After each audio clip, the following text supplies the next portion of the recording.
What is going on, everyone? My name is Jason, and this is 1 month after switching to Android.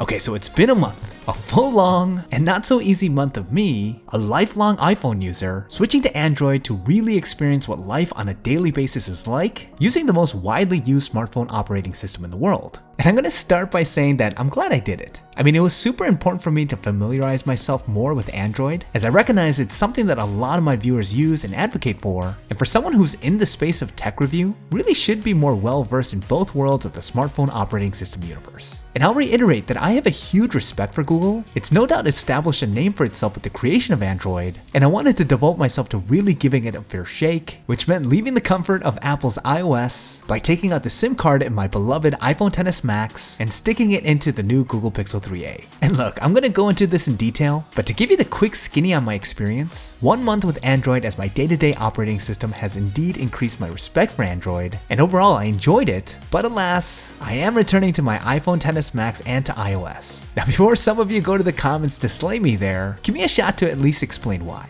Now before we get into the review, if you're into checking out the latest consumer tech products before you buy them, or if you're just a tech head like me, I make a video like this every single week, so make sure that you hit that subscribe button and turn on that bell icon so you can be the first to know when a new JSL review is out and you don't miss anything. And real quick, have any of you switched to iOS after a long time being an Android person? If so, what was the main thing that made you switch? Curious to know, let me know down in the comments. Okay, that being said, let's talk about my Android experience and why I'm switching back. So let me start with some of the things that I actually really enjoyed about being on Android for the past month. First of all, I'm a huge fan of the customization of app placements on the phone's home screen that Android allows you to do. You guys know I'm a wallpaper junkie, and hands down, Android phones are far and away better at being able to really let a dope wallpaper shine. And I love that because it makes the phone feel fresh every time you switch things up. Being able to choose how many apps you want on a row and how far you want them spaced out really gives you the opportunity to change the look and feel of the phone, and it's an absolute breath of fresh air compared to the tired, stacked application view of every iPhone that hasn't changed since forever. I mean, I really think that the physical design of smartphones shine the brightest when there's more latitude in the way that you can arrange your software, and Android gives me the ability to really change the look and feel of the phone whenever I want. Now, the other part of being on Android that I really enjoyed was how well integrated it was to the Google apps that I use all the time. Now, as deep as I am in Apple's ecosystem, I'm pretty deep in Google's too. And I just love how addresses in search or in text link me directly to Google Maps, how sending pictures via email directs me to Gmail, and all the pictures that I take get loaded into my Google Photos account. Plus, no doubt that the Google Assistant blows Siri out of the water in terms of capability, and features like call screening and the always-on song recognition are pretty incredible. Pair that with Android's ability to do true multitasking, and you have a much more versatile and handy operating system that you could truly make your own. But no lie, there were some difficult hurdles with me making the jump to Android, and there were some parts that I just couldn't get over. The first one was how much I missed the iPhone's gesture-based UI. You know, I never realized how quick and effortless navigating around iOS was, and I found myself constantly swiping up to go home on my Pixel 3a, only to be sadly reminded that the phone I was using still had touch capacitive buttons. Now, I know a lot of Android launchers do offer a gesture-based option, but it's really not as smooth and as intuitive, and it doesn't give me the ability to zoom as comfortably around as I would be able to do on my iPhone. Really, you gotta give credit where credit is due. Apple nailed it out of the park with its gesture-based UI, and it's something that I appreciate a lot more after this experience. Okay, another thing that bugged me on Android was that the touchscreen was way more sensitive than what I was used to.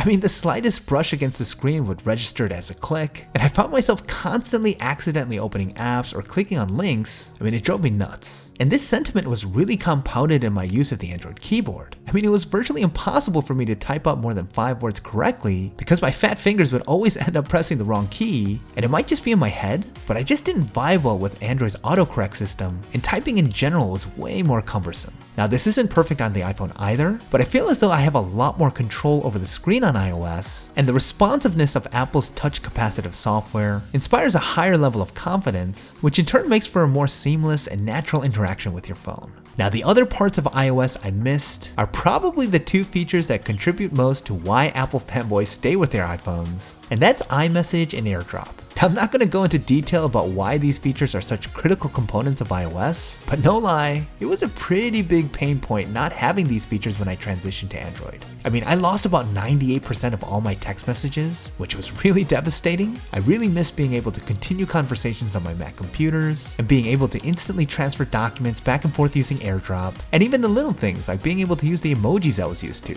And in a weird way, messaging just felt less engaging. Now, I know some of you are probably shaking your head right now, but it wasn't as fun texting on Android, especially when I was the only person in a group chat who was having the green bubble struggle. Call me nuts or a blue bubble elitist, but to me, Apple really has made connecting with others on their devices a more captivating experience. Now, I'll be the first to say that this isn't the fault of Android. This is way more me just being so immersed in Apple's ecosystem that it makes things like iMessage and AirDrop something I rely on more, which in turn makes it a lot harder to walk away from personally, and I can see myself not caring nearly as much about these features if the iPhone was my only Apple device. And that really speaks to my experience over the past month. Not that I hated Android, I really didn't. There's a lot of things Android does really well and way better than Apple, and I can totally see why so many people are such fans of the software. But to me, iOS is the more refined operating system. The marriage between it and Apple's hardware makes for a noticeably more fluid user experience. And hate on Apple all you want, but it does a really good job at the minor details. And to their credit, Apple has done a really effective job at creating features exclusive to the iPhone that are extremely difficult to walk away from. And in many ways, makes dealing with the limitations of iOS a lot easier to live with. But hey, that's my opinion, and God knows there's a ton of people that likely disagree with me here, so let me know what you guys think. Do you think my reasoning on why I returned to my iPhone is understandable? Or do you think I'm way off on my interpretation of Android, and ultimately I'm just a sheep that swallowed the Apple Kool-Aid? Open to any of your thoughts and opinions. Let me know what you guys are thinking in the comments down below. Okay, that's about it for this review. Don't forget to leave me a thumbs up if you guys found it useful, it really helps me out. If you guys have any questions about my experience using Android for the past month, leave them down in the description and I'll be sure to get to them. Thanks for watching, and I'll see you guys in the next one.